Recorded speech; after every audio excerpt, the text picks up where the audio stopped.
sobre o Senhor nós lançamos, porque Tu és o nosso refúgio, és também a nossa fortaleza. E hoje nós queremos conhecer, desfrutar, Senhor, descobrir, entender a razão da nossa fé.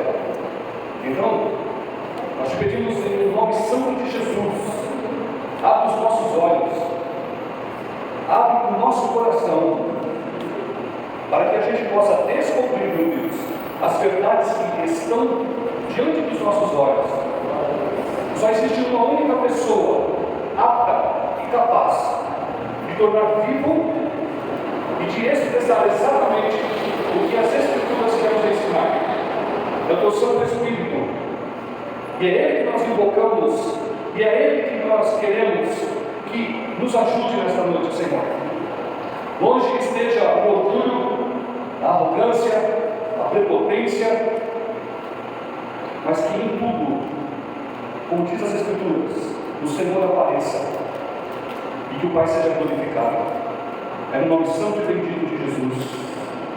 Usa-nos, Senhor, para a tua glória. Amém. Seguinte, não existe nada que seja mais seguro, não existe nada que possa refletir fielmente o que nós procuramos falar e chamar Deus, a não ser as Escrituras. Depois do primeiro concílio da igreja, quando Martinho Lutero apregou as 85 teses, uma das cláusulas era: só a Escritura é suficiente para dar entendimento. Só que as Escrituras, elas são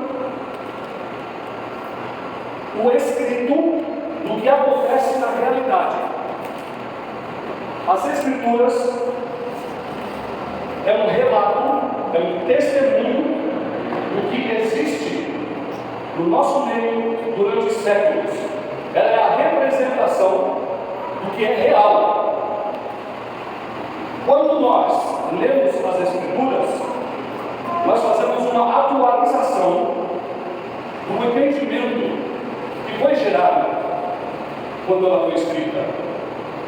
Só que as Escrituras, elas não ficam presas no papel. Embora a nossa fonte é ela, mas ela não fica no papel. As Escrituras, elas têm o seu papel de interferir no nosso dia a dia, na nossa vida. Quando as Escrituras diz, é assim que acontece, é exatamente o que vai acontecer. E quando acontece, você procura nas Escrituras, e as Escrituras vão afirmar, foi exatamente isso que aconteceu. Então nós estamos diante de uma Escritura que testemunha o que é real. E o que é real, ela é testemunhada pelas Escrituras. Consegue entender? A nossa mudança, ela não ocorre de forma intelectual. A mudança da igreja, ela é ocasionada pela mudança de caráter.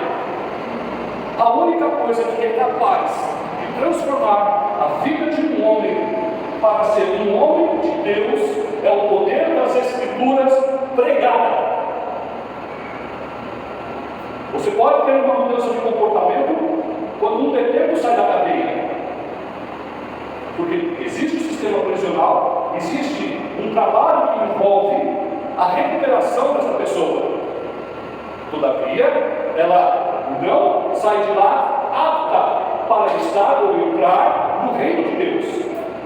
Ela tem uma mudança de comportamento, mas ela continua sendo uma pessoa humana, carnal e normal, como todos nós.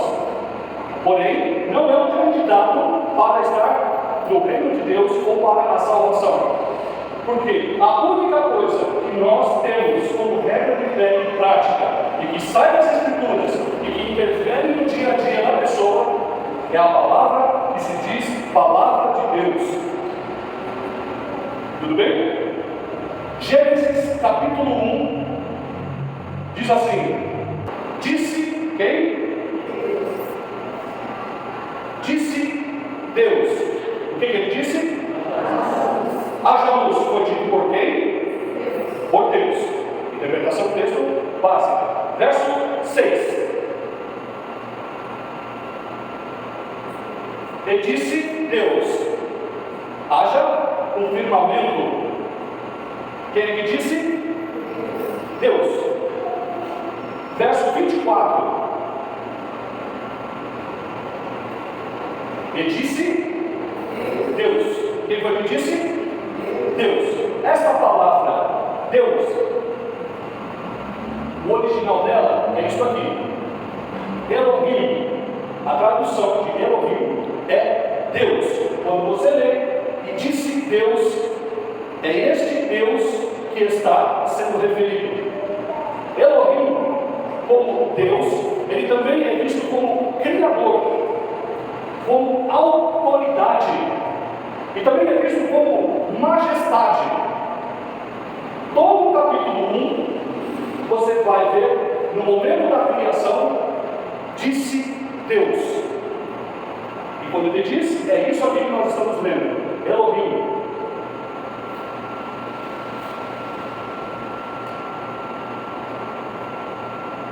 No capítulo 2, Gênesis 2. E formou quem? Não entendi. De novo. Tem alguma coisa diferente? Não tem nada diferente? Quem formou? De novo. No capítulo 1, Deus disse, ou disse Deus. Quando chega no capítulo 2, o escritor ele coloca uma nova palavra. Ele coloca Senhor Deus. E é exatamente em cima dessa palavra que hoje vocês vão ver a grande diferença que existe no nome do Senhor. Quando esta palavra Senhor foi colocada para a nossa tradução, o que estava sendo escrito são essas 4 letras consoantes aqui: Y, H, W, H. Pasmem, este é o verdadeiro nome de Deus. Porém, ele não tem, ele é impronunciável. Na nossa capacidade, nós não conseguimos, eu vou explicar porque nós não conseguimos pronunciar este nome. E existe até uma razão óbvia para isso. Mas este tetragrama é chamado de Senhor. E como o Senhor, a grafia, a maneira de se escrever dele na Bíblia é assim, ó, em letra maiúscula. Senhor com letra maiúscula. Quando nós estamos pronunciando o nome Senhor em caixa alta, né, ou em maiúscula, você está se referindo a este Deus. Um certo tempo, os homens, eles tinham tanto temor a este tetragrama, tanta reverência, que na hora de usar na língua oficial a pronúncia do tetragrama, eles tinham receio, medo e temor. E eles começaram a substituir o tetragrama pela palavra Adonai, que é Senhor, mas em letra minúscula. Então quando você olha, por isso que eu prefiro as escrituras mais antigas, elas respeitam a tradução original. Quando você encontra o Senhor em minúsculo, está se referindo a Adonai, como Deus. Mas quando você olha o Senhor em letras todas maiúsculas, ele está se referindo ao tetragrama. Agora veja que interessante. No capítulo 1 de Gênesis, ele é mostrado como o Criador. Disse Deus. Mas quando você vira a página e começa a ler o capítulo 2, você percebe uma diferença. O homem é formado quando essa palavra é pronunciada. Quando o homem estava sendo criado, não foi Deus, o Criador, que criou o homem. Foi o Senhor Deus que criou o homem. Quando você lê o capítulo 1, Elohim, Deus é um Criador que está um pouco distante. Mas quando Ele vai construir, quando Ele vai fazer o homem, Ele se ajoelha na terra, Ele põe a mão no barro, Ele se mistura com o homem, e Ele diz: vai ser a minha imagem e a minha semelhança. O Deus que cria o universo, o Deus que planeja e arquiteta toda a criação, Ele se curva para ter detalhes na formação do homem, que será a sua imagem e a sua semelhança. Ele pensa em todos os detalhes: nariz, boca, ação celular, respiração, multiplicação celular, as conexões químicas, tudo Ele pensa nos maiores detalhes. Quem estuda um pouquinho de biologia sabe que é impossível uma bactéria se multiplicar, crescer e criar um organismo como o ser humano. Mas quando chega no homem, Ele sopra o fôlego de vida, e o homem passa a ser uma alma vivente. Enquanto os planetas estão sendo formados, o homem está sendo feito à imagem e à semelhança em todos os detalhes de Deus. E para o homem foi o único que ele se aproximou, se curvou e pôs a mão para fazer. Esta é a grande maravilha.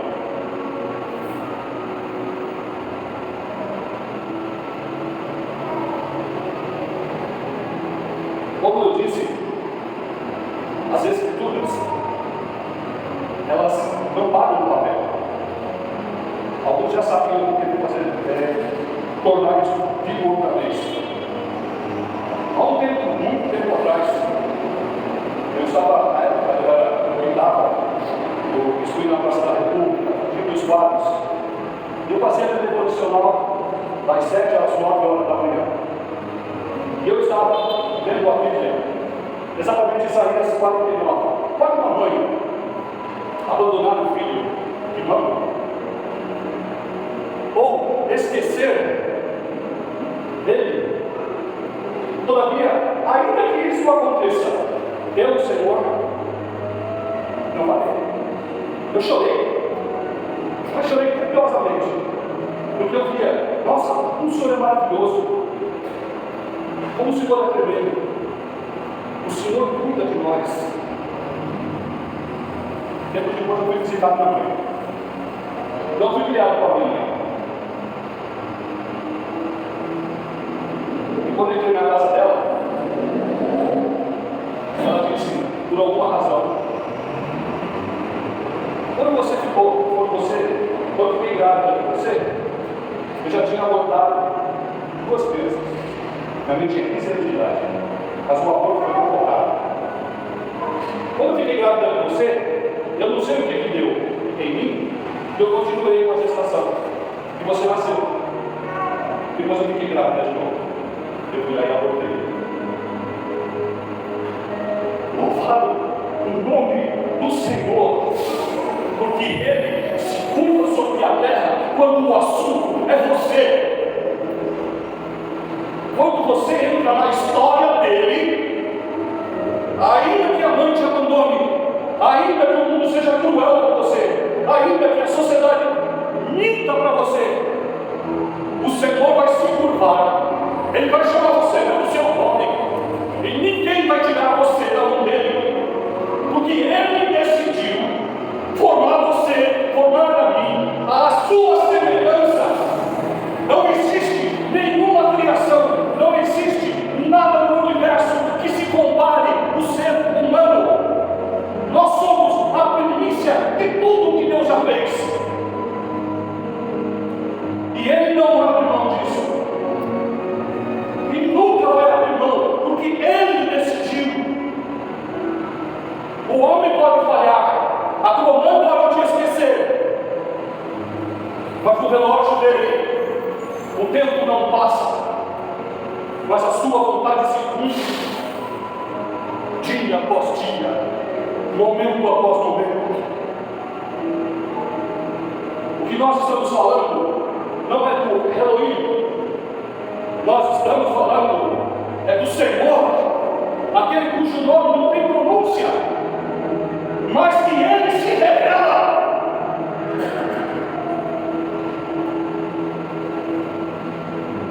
E hoje eu estou aqui, louvando e glorificando o nome do Senhor, que decidiu mostrar o seu nome. Olha só comigo, Êxodo capítulo 3, disse mais, verso 6, Êxodo 3, 6, disse mais, nesse momento aqui, Moisés já tinha saído do Egito, já tinha matado uma pessoa em defesa dos judeus, e estava na casa do seu sogro. E ele saiu e subiu para as montanhas. Quando ele chega no alto da montanha, ele encontra um arbusto pegando fogo. Mas o que era interessante é que o fogo não se consumia. Esse arbusto na Bíblia é chamado de sarça, ou a sarça ardia.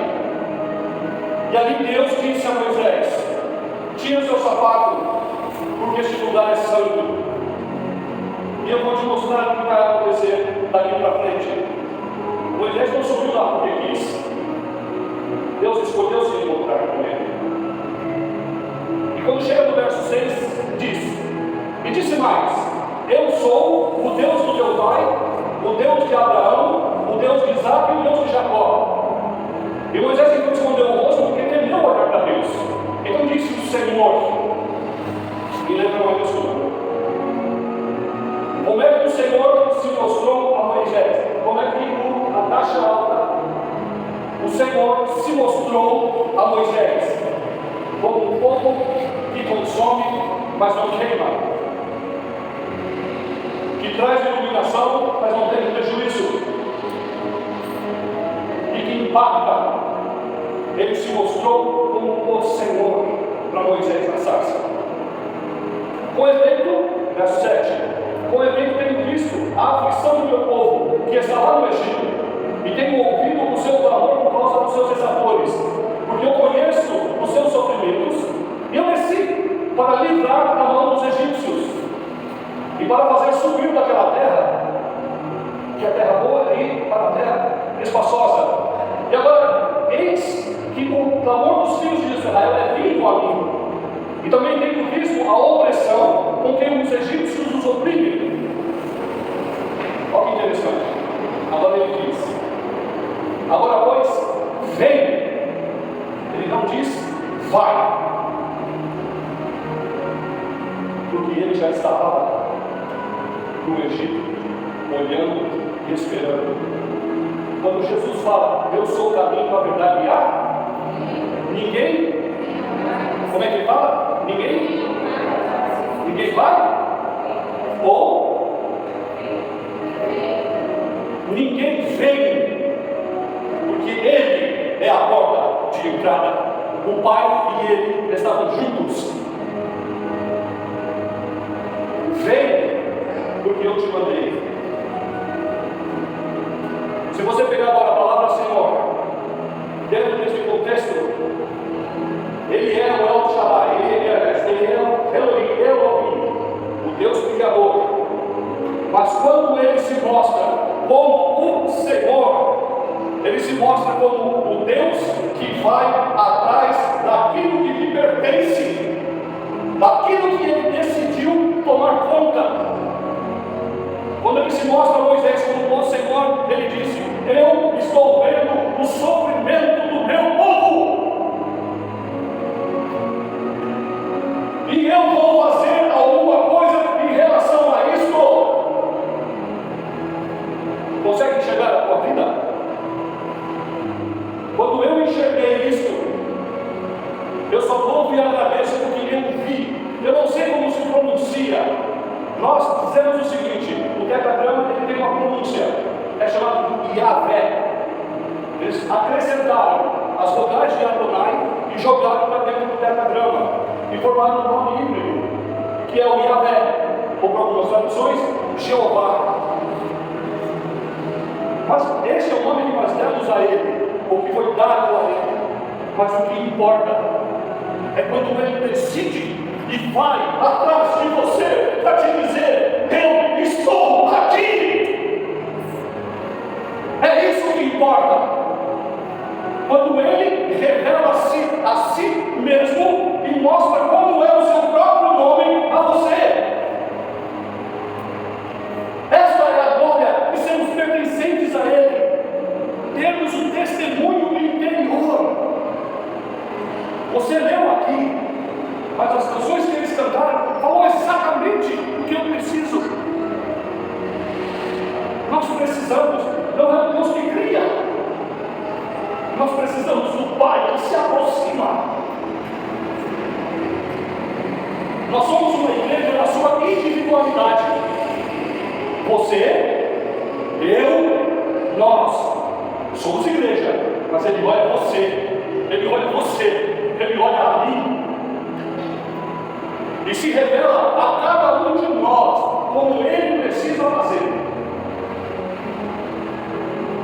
Só que não para aqui.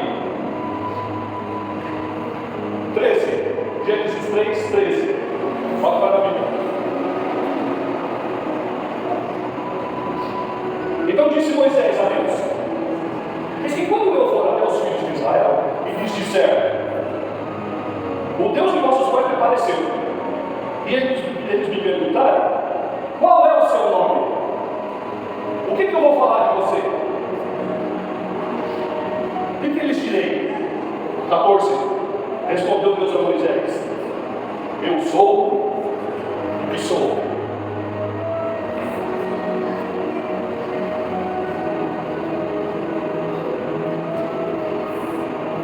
Eu sou o que sou. Você tem dois verbos aqui. O segundo verbo, ele reflete sobre o primeiro verbo. Eu sou o que sou. Se ele dissesse: eu sou a força, presta atenção, isso é filosofia básica. Se ele dissesse: eu sou a força, você precisaria da força para comparar Deus. Obviamente, a força seria maior e mais evidenciada do que Deus. Conseguiu ver? Se ele disser: eu sou forte, você precisaria da força para medir Deus. Então significa que a força externa seria maior para que ele pudesse se comparar. Mas quando ele se dirige ao homem, como não tinha ninguém para se comparar, porque ele é o incomparável, ele diz: eu sou o que eu sou. Ele não precisa de adjetivos, ele não precisa de qualificações, ele não precisa de comparações, porque tudo o que se pode chamar de conhecer a Deus é conhecer a Deus, porque é ele que se revela como Deus. Se você disser: ele é a água da vida, é uma comparação pequena.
intimidade não é com você. A nossa intimidade não é com o Criador. A nossa intimidade é com um Deus que decidiu fazer alianças com o homem. Normalmente você faz aliança com alguém forte. Você faz aliança com alguém que é fiel. Não é isso? Mas ele decidiu fazer aliança com homens, pecadores, nojentos, asquerosos, os últimos da fila. Porque ele não olhou aquilo que você é. Ele olhou porque ele é. Eu sou o que eu sou e eu não posso me negar. Se eu vejo que você precisa de mim, eu vou atrás de você, porque eu não posso me negar, porque eu sou o que eu sou. Consegue entender isso, irmão? Você nunca mais vai ter a sensação de solidão por causa desse nome. Ele se revelou como eu sou, mas como Yahvé, ele vai atrás de você, como um pastor atrás da ovelha perdida. O que cabe a ele não pode negar a si mesmo, porque ele é assim. Conseguiu entender?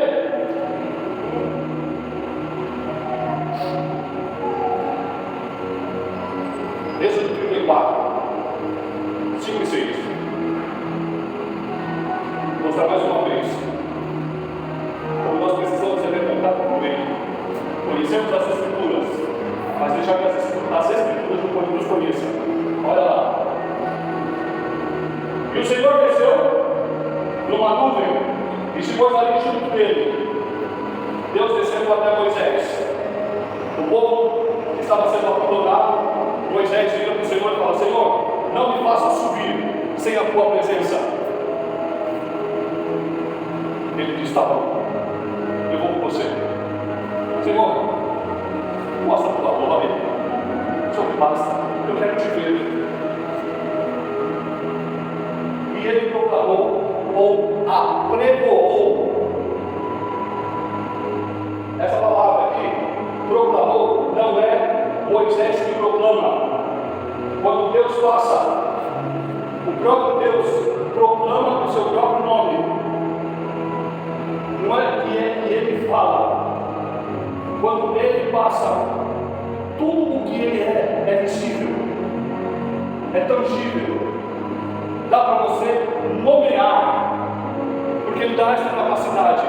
O tetragrama, ou o Yahvé, ele se revela no seu nome para você.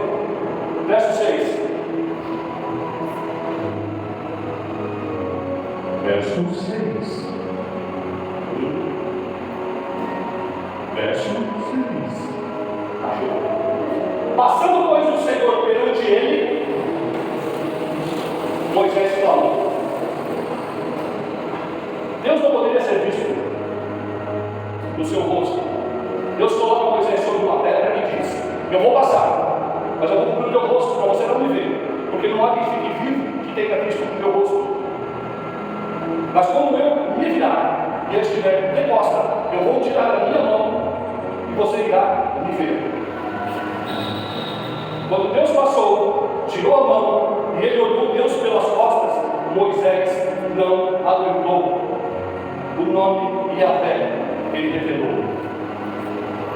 Moisés disse assim: o Senhor, Senhor Deus misericordioso, piedoso, tardio em irar-se e grande nível de eficiência e verdade. Isso são qualidades que você só vê se conviver através das atitudes. Mas ele olhou estas qualidades somente por ver Deus passar. O povo já estava sentenciado nas duas costas desse povo. Ele falou: olha o seguinte, pega esse povo que você tirou do Egito e leva. Não é assim não, Senhor. A gente não tem para onde ir. O Senhor tem que andar conosco. E não adianta nem mandar anjo, porque não vai ser igual. E quando ele olha, o versículo aparece. Quando ele olha, o versículo aparece. Senhor Deus, este Senhor Deus que ele está falando,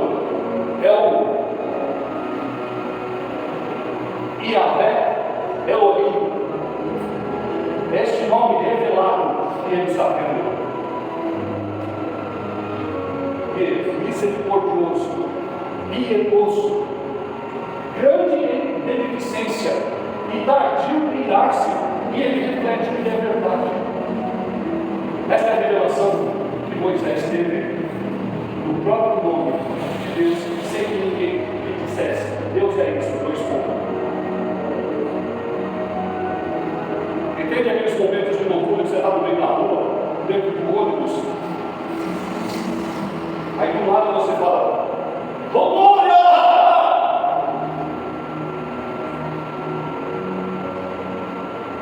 Esqueceu de tomar medicação hoje. Quando o vulcão de dentro do seu coração ele fica incontínuo e rompe, ele dá origem à explicação do poderoso nome de Deus. É você, é quem tem a revelação do nome.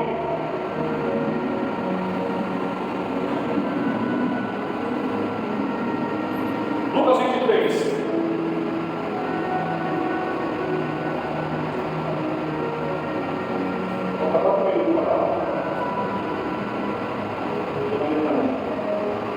Lucas 23. Os dois malfeitores na cruz. Um deles diz, verso 41: nós, na verdade, com justiça, recebemos o que os nossos feitos merecem, mas este, nenhum mal ele fez para o nome de Jesus. Então diz, algumas traduções diz Jesus, e outras traduções diz Senhor. Então diz: Senhor, lembra-te de mim quando entrares no teu reino. Aonde esse cara estava? Na cruz. O que ele era? Um malfeitor. Ele estava sendo punido. Qual era o lugar dele? Inferno. Mas espera lá, Jesus ensanguentado, humilhado, desprezado, na mesma cruz que o malfeitor. E o malfeitor vira para ele e diz: lembra-te de mim quando entrares no teu reino. Sabe o que estava acontecendo com esse malfeitor? Ele estava entendendo que Jesus é a encarnação do Deus único e verdadeiro. Ele olhava para Jesus e sabia que ele era o Messias, mesmo estando na mesma condenação, mesmo estando ali esfolado, mesmo estando ali humilhado. Quando o malfeitor ele olha para Jesus, ele olha Jesus como o Messias e como rei, porque ele diz: lembra-te de mim quando entrares no teu reino.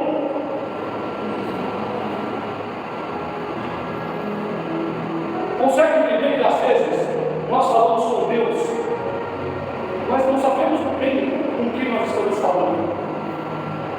Mas tem momentos que você, quando pega o seu povo, você dá uma nomenclatura a ele e ele te responde: eu sou aquilo que você precisa de mim. Você consegue entender?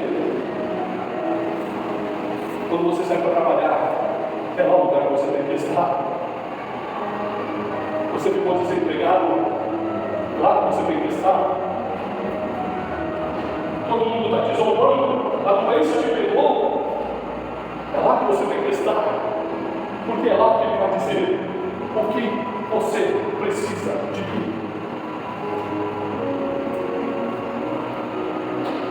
Jesus, ele é exatamente a expressão encarnada do Pai. Se você quer saber como significa o tetragrama ou o Yahvé, olha para Jesus. Jesus é a encarnação e todas as características do Pai. Tudo que você precisa em Deus se resume em Cristo. Eu vou encerrar. O apóstolo Paulo. O apóstolo Paulo ele conhecia as Escrituras. Ele andava com Gamaliel. Ele era discípulo. Ele era fariseu de fariseu. Ele era da tribo de Benjamim. Ele jejuava. Ele conhecia as Escrituras. Ele disse que ele era o nível acima da média, nós estamos colocando outras pessoas, mas não, ele era acima de todos, ele era o escolhido. Só que todo o conhecimento que ele tinha das Escrituras não foi o suficiente para discernir quem era Jesus. E quando ele começou a lançar perseguição à igreja, ele estava julgando que estava fazendo um favor para Israel. Mas tem uma frase, e tem algumas Bíblias que já estão omitindo essa frase, mas diz lá assim: Saulo, Saulo, por que me persegues? Dura coisa para você é recalcitrar contra os aguilhões. Recalcitrar é resistir. Aguilhões, pensa numa lança. Paulo estava resistindo às verdades que estavam sendo impostas durante a perseguição da igreja, o consentimento que as pessoas morriam, e ele admirava e fazia verdade sobre isso. Nesse momento, Deus já estava se revelando a Paulo, porque ele estava resistindo a uma verdade que lhe estava sendo mostrada. O boi, quando vai arar a terra, você amarra o arado dele e tem o aguilhão, que é uma lança com uma ponta de ferro afiada. Quando o boi trava, ele espeta o boi para o boi continuar andando. Mas Paulo estava recebendo as pontadas e estava resistindo para não aceitar. Isso quer dizer que Deus estava mostrando que Jesus é o caminho e ele estava resistindo. Mas quando Deus decide ir atrás do ser humano, ele aparece e diz: Saulo, Saulo, por que você está me perseguindo? Quem é, Senhor, para que me persiga? Eu sou Jesus. Ele estava perseguindo a igreja. E Jesus e a igreja são o que quer que eu faça. É exatamente este que é o nosso contexto.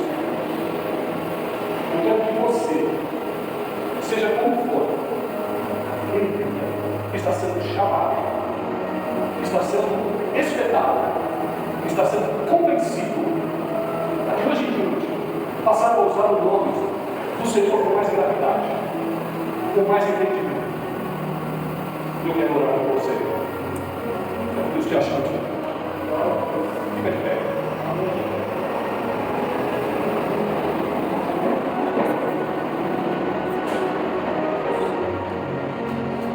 Eu quero que você faça a sua oração. Se você está reconhecendo, o Senhor está um pouco mais acima daquilo que nós imaginávamos, a palavra de outra pessoa. E Ele não vai mais largar você. Ele decidiu se mostrar. Se isso está forte no teu coração, eu quero que você faça um pouquinho essa oração em voz alta. Feche os seus olhos e olhe comigo. Quer falar? Você vai confessar com a voz: Senhor, bendito seja teu nome. Hoje eu fui alcançado. O livro de Romanos, do capítulo 10, diz: se confessarmos ao Senhor Jesus como o Deus encarnado, seremos salvos. E nesta noite, mais uma vez, eu quero declarar que Jesus é meu Salvador. Bendito seja o nome de Jesus. Graças a Deus. Aplausos.